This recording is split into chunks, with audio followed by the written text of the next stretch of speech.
Rosita Cik Wan dimasukkan ke hospital. Dia hari ni 17 hari bulan 4.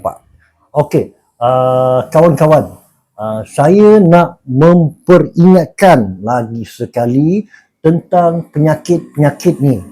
Jika ada tanda-tanda seperti too fatigue, letih yang melampau, tanda-tanda sakit di belakang sini, tarik sampai sini, terutama usia 40 tahun ke atas, tanda-tanda sesak napas, dan tangan mula kebas-kebas.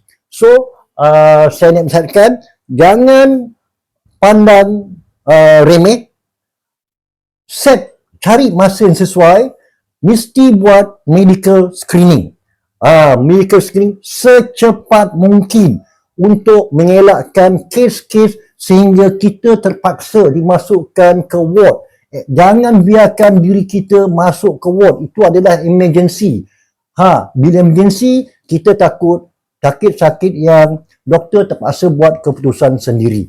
Alright. So oleh itu, di klinik kami ada sediakan FMA, Free Medical Assessment, termasuk doktor consultation bernilai RM200 percuma. Siapa yang minat, komen, type FMA, nanti hubungi saya akan set appointment dengan doktor-doktor kami. Okey? Terima kasih.